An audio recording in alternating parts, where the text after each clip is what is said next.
It would help if I was unmuted. That's a good start, everybody. Thank you for those who are tuning into our Facebook Live Q&A about colon cancer, the third most common cancer in both men and women here in the United States. I'm here today with Dr. Saima Sharif, a medical oncologist and a clinical researcher at UI Healthcare who specializes in treatment of colon cancer, and Josh Fontenette, a colon cancer survivor. Please leave any questions or concerns you have in the comments, and we'll get to as many of them as possible throughout the broadcast. Thank you so much for joining me today, Dr. Sharif and Josh. Thank you. You're very welcome. So I want to start with what the risk factors are for colorectal cancer, and are the risks higher for men and women? So when you look at colon cancer as a whole, the risk of colon cancer is higher in men than in women, but the colon cancer is the third most common cancer in both men and women, and it is estimated that there will be about 78,000 new colorectal cancer cases in men and about 70,000 new cases in women. The risk factors are not different in both of them, and they can be broadly grouped into two groups, modifiable risk factors and non-modifiable risk factors. Non-modifiable are things like hereditary risk factors, any cancer syndromes like Lynch syndrome, BRCA mutations, is something that you inherit and you cannot change, so it's called a non-modifiable risk factor. Then there is age. We know that colon cancer increases at the age, or the risk increases at the age of 50. So you cannot really change that. Those who have a history of ulcerative colitis and Crohn's disease, they have a relatively higher risk than the general population, and they're to get colon cancer. Now, when someone has one first-degree family member, first-degree relative with colon cancer, even if there is no known hereditary risk factor in terms of a genetic syndrome, that increases that person's risk up a little bit more than twofold from the general population. Now, if that family member is less than 45 years of age, that risk almost goes up to 4 times that of the general population. So these are the non-modifiable risk factors. When we look at modifiable risk factors, they include lifestyle factors like diet, physical activity. We know that certain factors decrease risk and some increase it. Alcohol consumption, eating red meat, obesity increases risk, whereas increased physical activity decreases risk. Eating dairy products, diet rich in fruits and vegetables also decreases the risk. Eating processed meat and the more sugary drinks you consume, it does increase your risk. And we also know that taking a baby aspirin can also lower your risk of developing colon cancer. Great, thank you for explaining all of that to us. Sure. So now that we've covered the risk factors, what are the common symptoms of colorectal cancer? It's usually a constellation of symptoms, Elizabeth. It's never usually one symptom, but also we need to recognize that colon is a tube that goes from the right side of your abdomen to the left side of the abdomen. And depending on where the location is of the cancer, you can have different type of symptoms. Patients who have right-sided cancers or on the right side of the colon actually do not develop symptoms until very late. The ones who, the cancers that are on the left side, those patients will develop symptoms much earlier. Like they are the ones who present with persistent abdominal pain, gas, change in their bowel habits. They feel bloated, intermittent pain. They actually are the ones who mostly complain of dark stools, like maroon stools, or black stools, sometimes even bright red blood on the toilet paper. Whereas because the stool is still liquid on the right side, patients with right-sided colon cancer do not have those symptoms. They slowly lose blood, and they're the ones who actually present with increasing fatigue to their primary care physician. And that's when it's picked up that there might be a problem there, because unless a woman is of menstruating age, should not be iron deficient, and men should never be iron deficient. So it should always be questioned in someone when they present to their primary care and are found to be anemic. Wow, I had no idea that the differences between the right and left side. So that's very, yeah. Well, Josh, speaking of that, what were your symptoms that you had that alerted you that something was wrong? I had stomach aches, blood in my stool, really bad constipation. I was really tired. That's about it. I lost weight drastically. Like I was working out a lot, and I think I lost like, I don't know, 40 pounds in like 3 weeks maybe, and that wasn't supposed to be the case. I was trying to build muscle, and I just couldn't do it. Yeah. Everything just kept coming off. Wow. You moved to Iowa to play football. Yeah, I moved to. I had a couple offers in Louisiana, and my grades weren't right, unfortunately. So I moved to Iowa to go to a junior college with the hopes of have my D line coach also played at Iowa, so with the hopes of maybe getting on at Iowa, but cancer had other plans, pretty much. Well, thank you for sharing with others what your first symptoms are, because I don't think people get to necessarily hear from colon cancer survivors very often, to hear just, the things that maybe some of us might check off as, I'm just not feeling very well. Those could very well be symptoms. With young kids too, it's like, I know in my case, I was 20. I just turned 21. Like I said, I was exercising, eating right. I just thought I was tired just because of I was going to school. I had two jobs, and I was working out a lot. The blood I just thought was a hemorrhoid. Um, the stomach pain I thought it was because of dairy. I was drinking a lot also, and I wasn't eating the right foods at the same time. So I thought that was that, and then we slowly cut some of that out, and the pains didn't go away at all. So that's when we figured out it was something else. Yeah. Well, Dr. Sharif, so can you share with us, Josh just touched on, he was very young when he got diagnosed. Can you share with us what we know about the increase we're seeing in early onset colorectal cancer in younger people, and maybe why it's affecting more younger people? Elizabeth, this is an area of intense research right now, because it's almost to the point of a public health crisis, because we're, as researchers and as physicians, trying to identify risk factors. Why is the curve of colon cancer diagnosis shifting way earlier than the age of 50? Now, in 2020, colorectal cancer, early onset colorectal cancer, is going to account for that. What's predicted is going to account for 12%. That's a pretty high number. We're talking 12% of 78,000 in men and 70,000 in women, of all new colorectal cancers in the year 2020. And this almost 70% increase is seen in the age from 20 to 49. When you look at the history of colon cancer, and this has been an increase since the 1970s. This is predominantly driven by increase in more left-sided cancer. So I'm going to talk about the things that we know, and then talk about the things that we are still trying to find out about early onset colon cancer. They're mostly left-sided cancers. They are rectal cancers, and about 70% are sporadic, meaning that there is no family history that can be found. And hold that thought. I will talk a little bit more about the family history, touch on it in a little bit more detail than I did in your earlier question, because there are some additional things in the family history that we never paid attention to before, but now we need to pay attention to. And so if 70% of cancers are sporadic, 30% are those with a family history or familial. But what is troubling is that although the majority of the new cases are between 40 to 49 years of age, and as you heard, Josh was in his early 20s when he was diagnosed. It's in the age groups of 20 to 29 is where we're seeing the sharpest rise. That's what's the most alarming.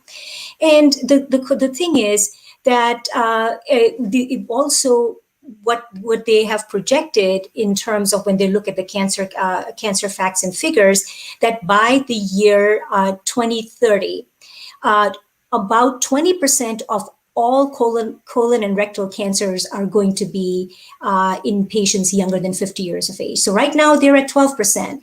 They're projected to increase to 20%. And when we look at other risk factors for this, and where is this increase happening?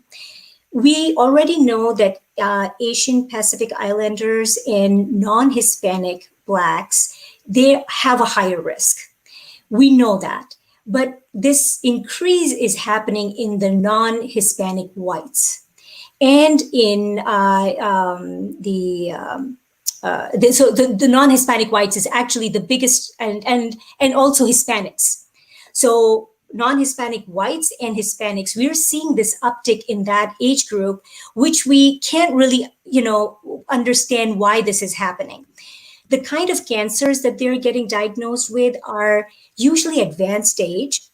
They have higher signet cell ring or histology, which is very aggressive. So I don't want to focus on which ones they are, but just know that their histology is more aggressive.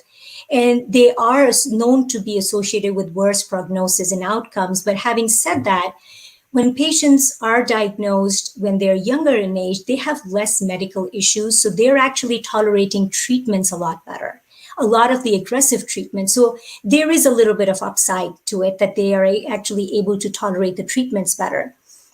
And their survival and outcome is better.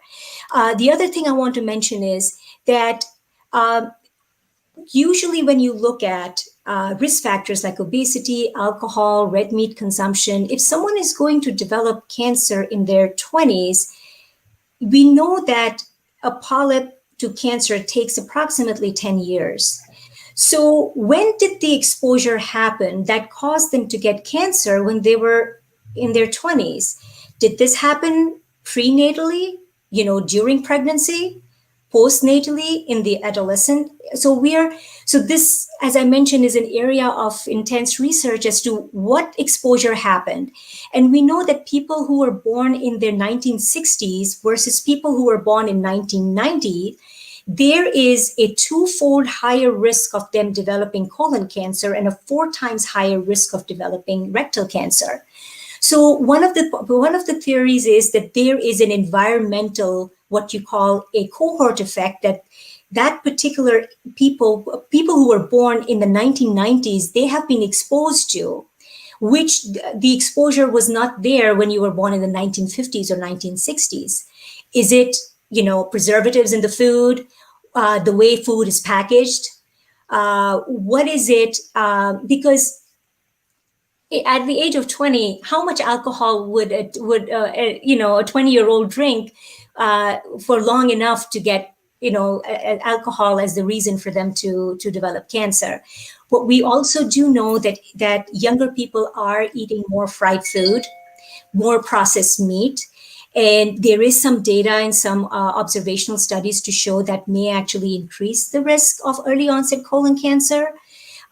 So those are some of the things that we know about that might actually increase the risk. Maybe it is an accelerated risk because processed meat is really not good for you. Yeah.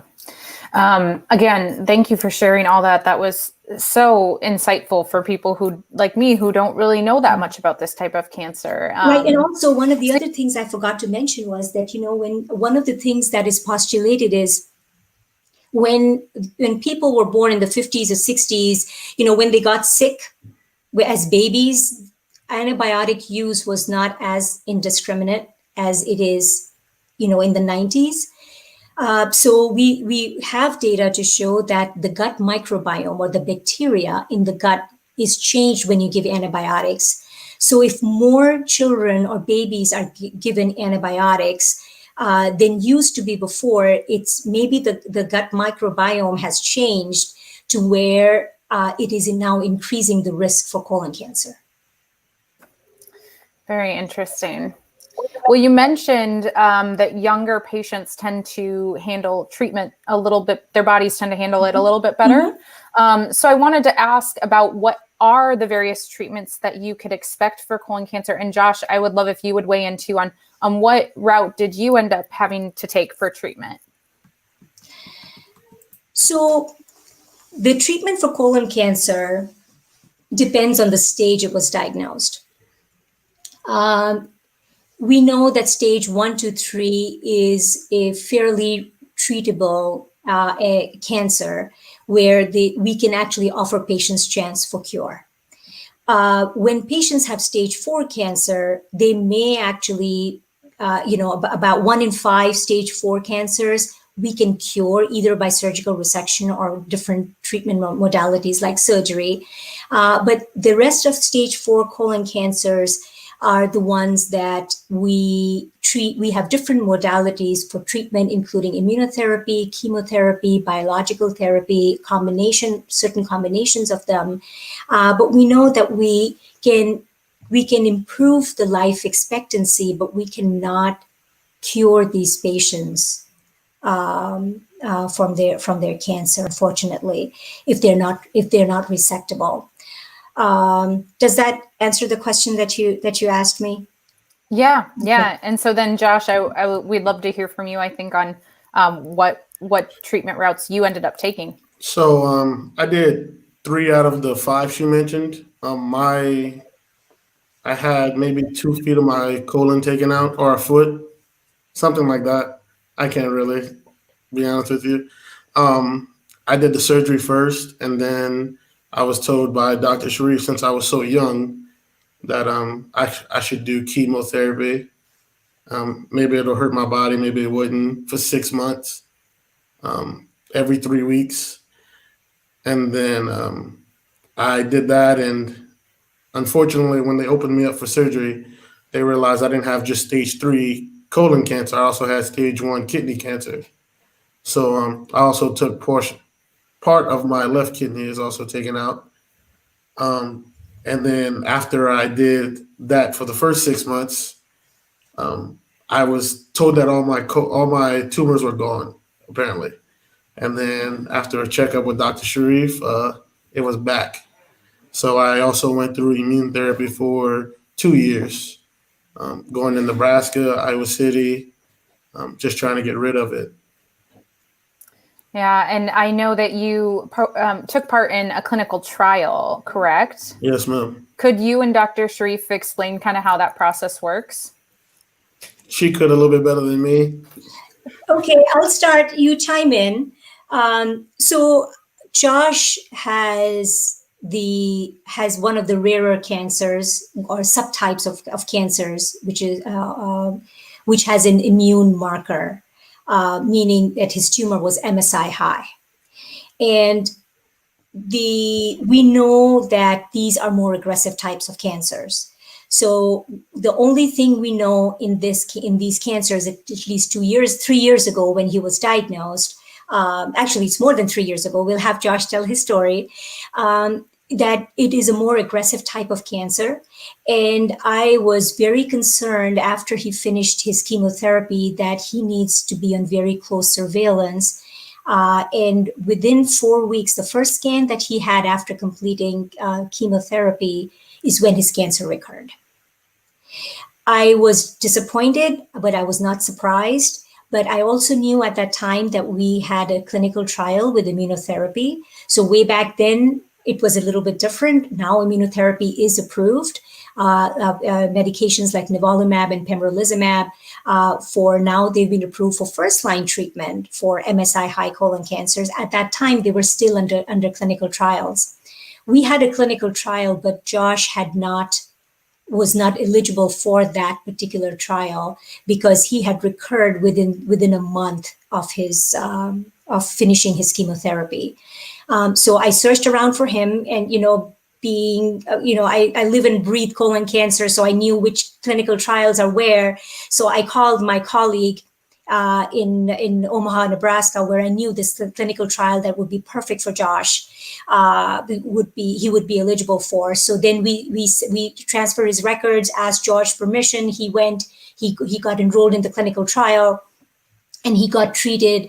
I think at least 1/3 of his treatments there, and then he was able to actually transfer over his treatments back to Holton Cancer Center, and then I helped him finish the rest of his treatments. Wow, that's amazing. Josh, I have to ask, like, how does it feel to have a doctor who, when she knew there was something out there for you, you know, jumped right in and found it? Like, how does that feel as a patient? It was great. You know, from the first day me and my wife met her, it was always we felt like she was the right doctor. It was a blessing, actually. She all the way in Omaha. She looked in Houston. She looked everywhere to see what there was for me to do. She, like I said, I was a young kid at the time, so she kind of took me under her wing and did everything she could for me. Was me not having my family here, so it was a blessing. Wow, that is, it's gonna make me tear up over here, you guys. Yeah. It's I so got to tell wonderful. you though, Josh, I don't think I ever told you this because I was worried your head was going to grow if I told you this. But you were given the age that you had cancer and what you were dealing with, I know Callie was your rock. I know she was, and she's still your Definitely rock. was. But the way you handled this whole thing I was amazed. I was so amazed how well you handled this highly stressful situation. So I appreciate you saying that, you know, I took you under your wing, but I also want you to know that I was, you know, you did everything that I asked you to do to make sure that you were going to get better. And you would ask the right questions, but I think your attitude through all this was amazing. It was very inspiring to see as a doctor. Thank you. I watched my grandpa go through it as a kid. You know, he beat it 4 times, never really cried or complained about it, even till the end. I'm pretty much a jokester all the time, so I kind of brought that attitude into it. I Mhm. didn't know what was going to happen. I didn't, like I said, I didn't have my mom, didn't have my dad. I had my father-in-law and mother-in-law and my wife, and we joked around. I did everything I could to get my mind off of what was actually going on. The first 6 months of chemo was pretty rough. I went through it in the middle of the middle of the winter, and the effects of the chemo I was on was, you know, it made your hands really black. The cold, you couldn't drink anything cold.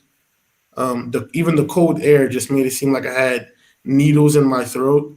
So I literally went into every chemo session. Coming out of chemo, I had my head wrapped like a scarf, like I had a sock on my head, just so my throat wouldn't hurt. My wife was my rock. I mean, she did everything that she did. I mean, I don't know what to say. It was because of her, to be honest. I did the easy part. She scheduled the appointments. She listened to everything Sharif said, because God knows I didn't listen to everything. Every piece of paperwork, she kept it in a binder and still has it in his binder till today. I just followed those two lead, and I just went with the jokes or whatever. We hear that a lot, that between people's doctors and whoever that person is, their spouse or their friend or whoever it is that, you know, helps get them through that, that's the team. And without that, you know, a lot of people say they felt like they couldn't get through it. And so you're kind of echoing that, Josh. Thank you so much for sharing that, both of you. Sure. And Elizabeth, you know, one thing that Josh mentioned, it actually segues into something that is very relevant. One of the things that young people can do, knowing that there is an increased risk of early onset colon cancer, know your family history. And this is what I had alluded to earlier, that I was going to talk about family history in a little bit more detail in a different context. It's not only important to know the family history of cancer and what age it was diagnosed, because that affects what age you are eligible to get screening. Because if there is absolutely no family history, then the recommended screening age is 50. American Cancer Society is in their guidelines, they want screening age to be changed, and they did change it back in 2018 to start at 45. But the thing is, if someone has no family history, it could mean one of two things: that they truly don't have a family history, or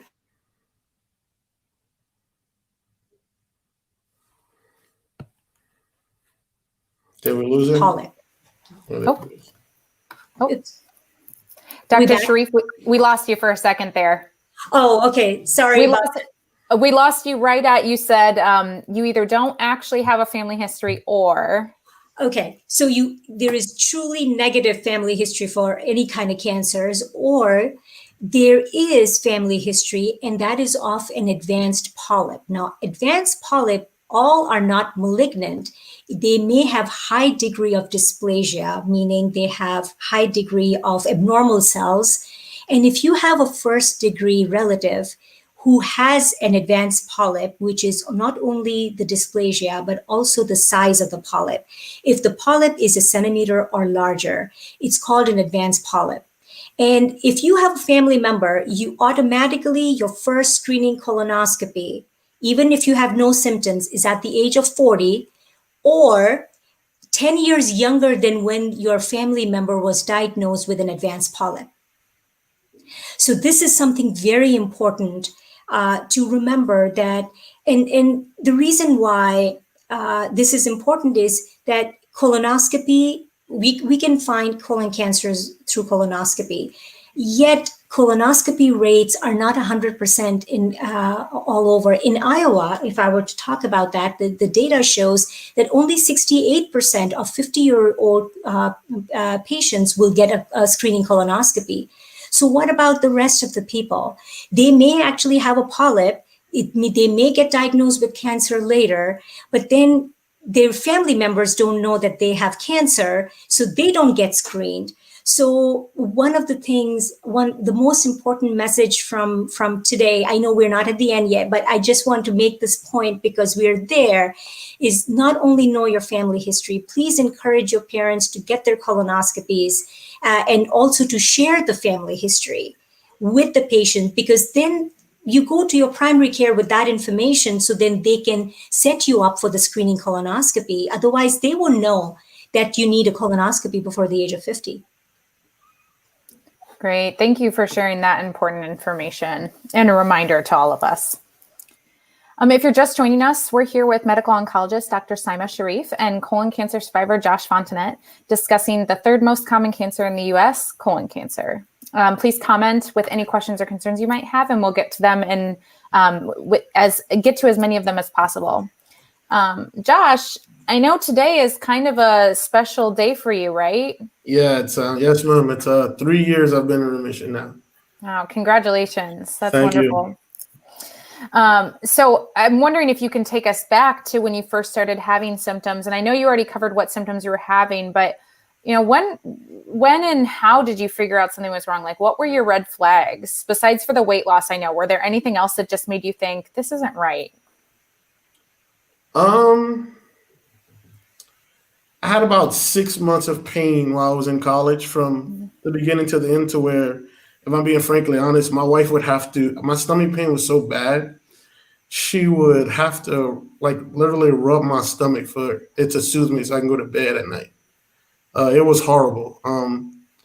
Like I said, I couldn't really use the bathroom.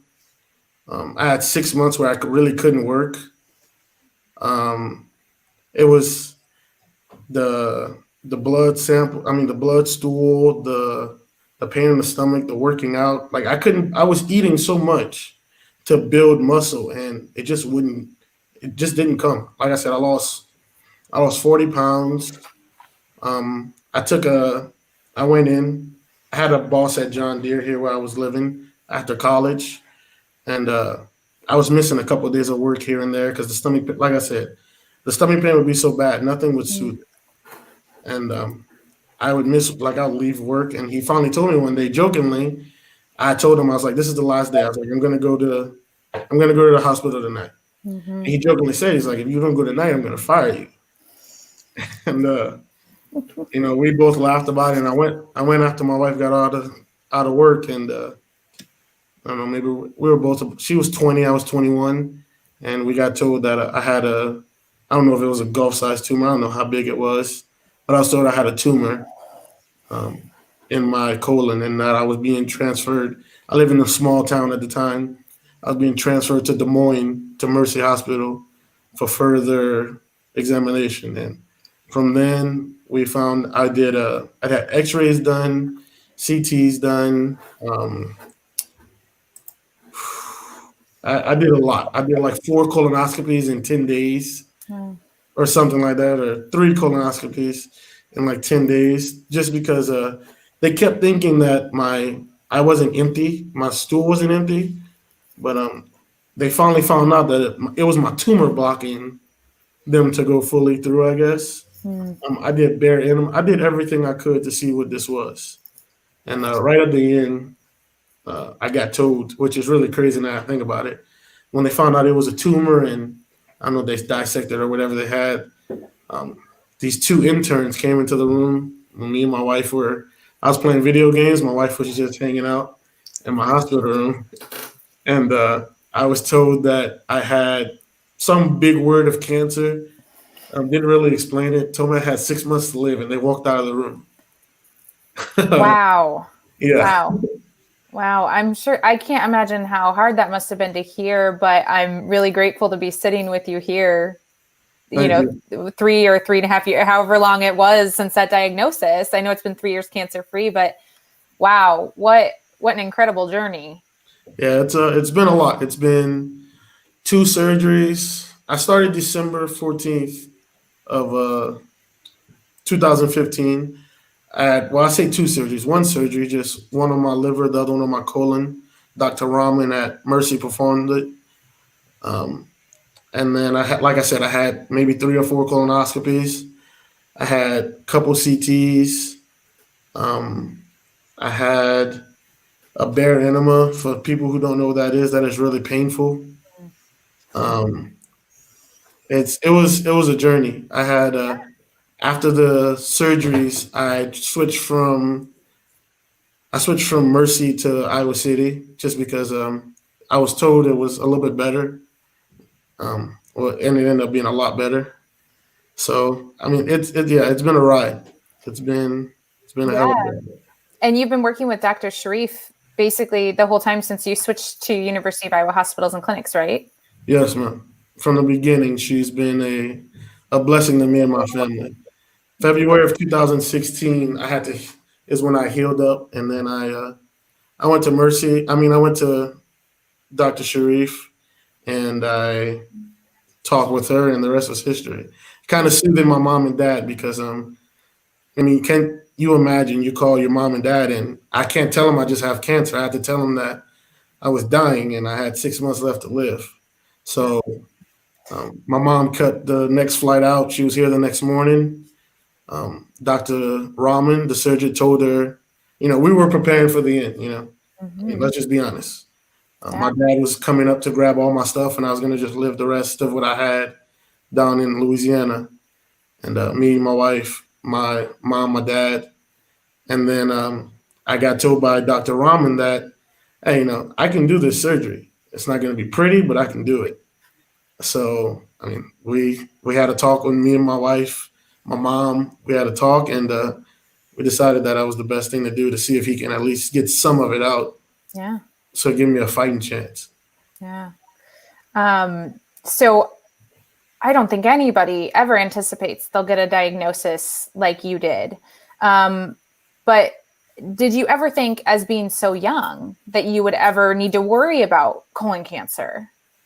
No, I was naive. Like I said, I was 21 years old. I was working out. I wasn't eating the best or drinking the best. Obviously, I just turned 21, so I was legal drinking age. So I was drinking a lot. I was in college having a good time, pretty much. I won't lie about it. I was having fun. Wasn't really worrying about the pain. I mean, I'm not gonna lie and say it was a constant pain all the time, but when the pain was there, it was there. I mean, it was noticeable. I couldn't do anything. I didn't really think anything of it. Like I said, nobody at this age really thinks that, hey, I have cancer. Right. Not at that age, anyways. Yeah. So Absolutely right. Absolutely right. That's the biggest thing. And one of the more concerning things is the recognition that younger people are getting diagnosed with colon cancer. So there is a shift in the primary care physician's education. The National Cancer Society has actually issued new guidelines based on advanced polyp because they're so concerned that we need to catch this early, and there are documents especially geared towards education of primary care physicians that a 20-year-old, if they come with bleeding through their rectum, it's likely not hemorrhoids. There is something going on. So there is a lot of awareness that is going on amongst physicians, not just oncologists. Oncologists are already known. It's kind of preaching to the choir, but primary care physicians, because that's an emergency room physicians, because where is a 20-year-old going to go if they have abdominal pain? They usually end up at the emergency room. Usually they don't have a primary care physician. Yeah. So I want to get both of you guys' takes on this. Josh, as someone who has survived this cancer, and Dr. Sharif, as someone who specializes in it, what advice would you give to other young people? Let's start with you, Josh. My wife would say, listen to your spouse. Have a laugh about it. She's smart. She's very smart. I can tell. I mean, you're hurting, go to the doctor. It's the biggest thing I can say. Like I said, I had a family who was known for having cancer. I had both of my grandparents on my mom's side died from it. My dad's mom died from it. I mean, survived it. Sorry, survives colon cancer. I mean, like Sharif said, it's just paying attention to your body. At a young age, you're not supposed to really have cancer, but I mean, there's a children's hospital in Iowa City with a bunch of kids who never thought they would have cancer, and they're fighting the good fight. I fought the good fight. Don't worry about the bill of going to the emergency room if you have no insurance.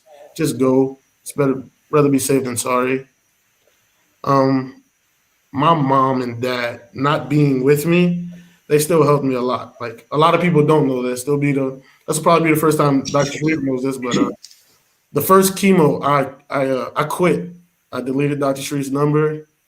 I took her off my email list. I told my mom, I called my dad, and I was like, I'm done. It was hard. It was one of the hardest things I'd ever done. And my wife didn't, everything that was going on, it's not like she knew the pain or the suffering I was going through. She only had words she can say. So I had my mom and dad. Well, I had my mom to kind of do the medical side of it, don't quit and everything. And my dad really made me go back. My dad called me every single day. Till this day, he'll still do it. He'll call me every single day, and he didn't talk about chemo. He didn't talk about cancer. We just talked football. We talked basketball. We talked whatever there was to talk about, that was going on in life, like what my little sister was doing. My mom was helping start up a company. We just did everything that we could just to get my mind off of chemo. Going through chemo, it was just rough on my body. Like I said, my feet were hurting. I barely could walk. I had to get a handicap sticker because I couldn't walk from the store to my vehicle. It was painful, but like I said, I'm happy to be alive. I had one hell of a team: Dr. Sharif, her nurses, the whole staff, from my wife, my mom, my dad, my in-laws, everybody. I mean, just having a good core helps everything. Yeah, it sounds like between your determination, your care team, and your family, you really leaned on the support you have, and that's important. Yeah, I had her number, and I blew it up. I mean, listen, at 21, I mean, after I beat it the first time, I stubbed my toe, and my toe would hurt, and I'd call her, and I'd be like, hey, I think it's coming back. Like, no, this is no jokes. Like, my stomach would hurt, and I would call her. I mean, I was terrified. Any little thing that happens, I was calling her, and she would answer. If she couldn't answer right away, she would send me a text saying she was with someone. There was even a point in time when she came to we met in town because she lived where I lived at the time, and we met up to talk about results. I mean, there's nothing she didn't do. So between my family support and the hospital support, it was a good team I had. Wow. Thank you so much for sharing that. Dr. Sharif, if there's any advice you could give to younger people about colon cancer, what advice would you give? I think Josh hit it right on the head. He hit the nail right on the head. Don't ignore your symptoms. You're not supposed to have those kind of symptoms like Josh had at his age. Don't ignore them. Seek help. Know your body, or try to get to know your body, and be persistent. Be persistent. Don't think, oh, it's going to go away and it's going to be fine, and I'll just go through it because I'm young. Yes, you're young, but just know that there is an increase in early onset colorectal cancer. Please take care of your diet. Avoid sugary drinks, avoid fried food, avoid processed meat, eat more fruits and vegetables.